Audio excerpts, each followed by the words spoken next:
किशोरी जी कैसे प्रस्तुत करती हैं कि आज श्याम सुंदर कहां मिलेंगे। तो दोपहर में ठाकुर जी तो कहें गैया चरावे और किशोरी जी सब सखियन के संग जा रही हैं दही बेचन के काजे। किशोरी दही बेचवे ना जामे, सब सखी जामे, किशोरी जी को मन ना लगे तो संग में चली जाएं। और फिर बात यह है कि बीच मार्ग में नंद लाला मिल जामे। मार्ग में मिल गए नंद लाला। वो श्रृंगार करते समय विचार करें कि या श्रृंगार को अर्थ कृष्ण ये लगाइयो, या बिंदी को अर्थ हे श्याम सुंदर तुम ये लगाइयो। बोल तो सके ना है सबके सामने, तो फिर श्रृंगार ऐसो करें। तो ऐसी भावना है कि अगर श्री जी केवल एक बिंदी लगा के गई हैं तो मानो ठाकुर जी को ये संकेत कर रही हैं कि आज हम मिल नहीं पाएंगी, रात में व्यस्त हैं, एक एकलौती बिंदी है बस। तो ठाकुर जी बिंदी देखते ही समझ जाए, बोले ओहो तो आज मिलवे को क्रम नहीं है, आज रास को क्रम नहीं है।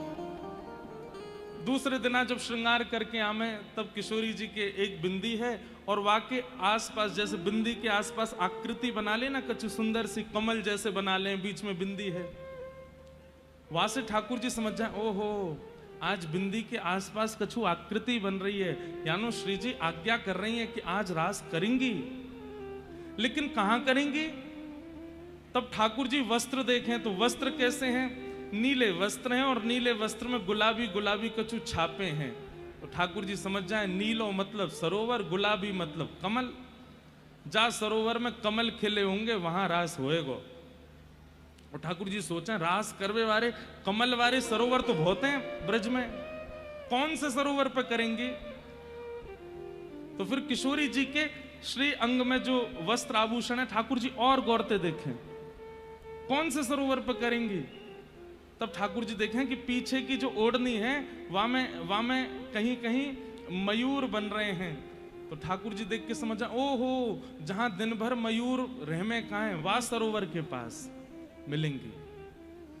ऐसे ठाकुर जी को संकेत मिलते हैं और उन संकेतों से ठाकुर जी समझ जाते हैं कि हमें क्या करना है। सुनो, श्रावण का महीना आया। श्रावण में क्या होता, हवा नहीं चलती और हवा ना चलने की वजह से ह्यूमिड हो जाता है।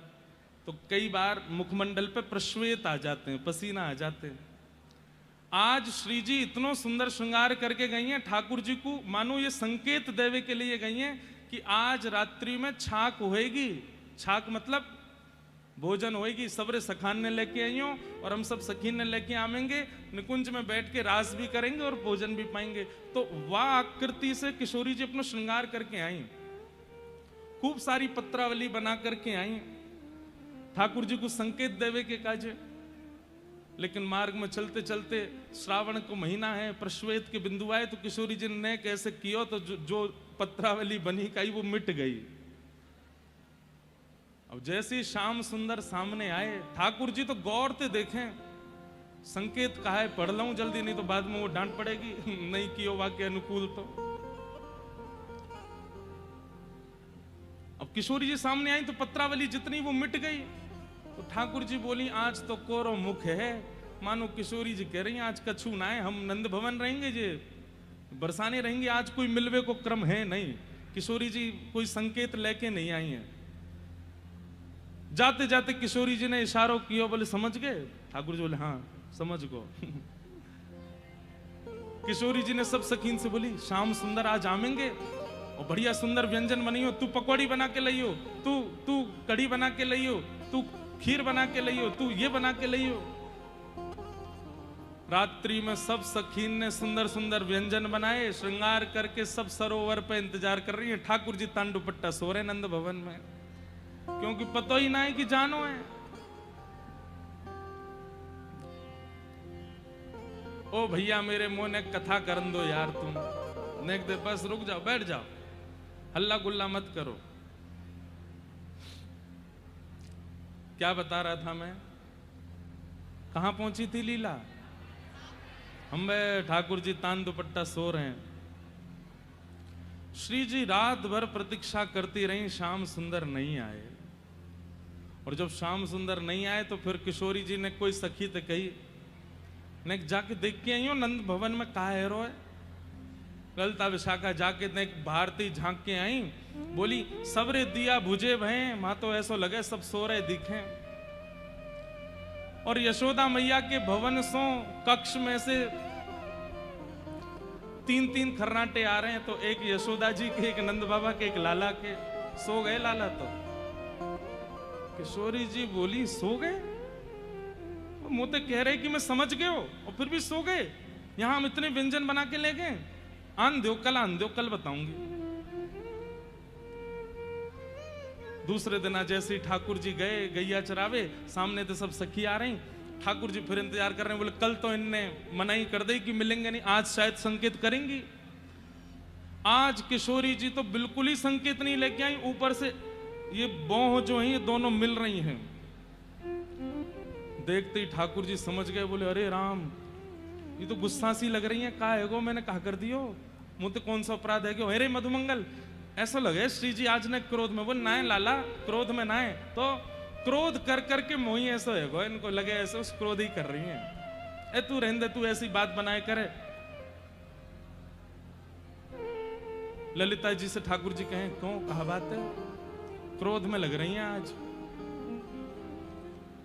ललिता जी बोली अब तो तुम्हें सबक सिखाएंगी, तुमने बहुत बड़ा अपराध किया। ठाकुर जी बोले मैंने कहा कर दियो। विशाखा जी के पास गए, बोले अरे विशाखा तू बता दे मैंने कहा कर दियो। बोले बहुत बड़ा अपराध कियो, ऐसा बड़ा अपराध आज तक नहीं कियो। ठाकुर जी की भी हिम्मत नहीं है रही कि श्रीदेव श्री जी के पास जाके पूछ लें कहा वे हो, आस पास इधर उधर डोल लें। अरे इंदु लेखा तू बता दे मैंने कहा कर दियो। बहुत बड़ा अपराध कियो है। सबन ने इतने भयभीत कर दिए ठाकुर जी,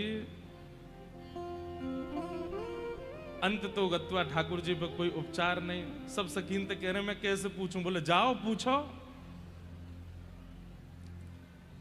ठाकुर जी गए श्री जी के चरणन में जाके बोले हे श्यामाजू मुझसे कहाँ अपराध है कि आप इतना रोष कायकू कर रही हैं।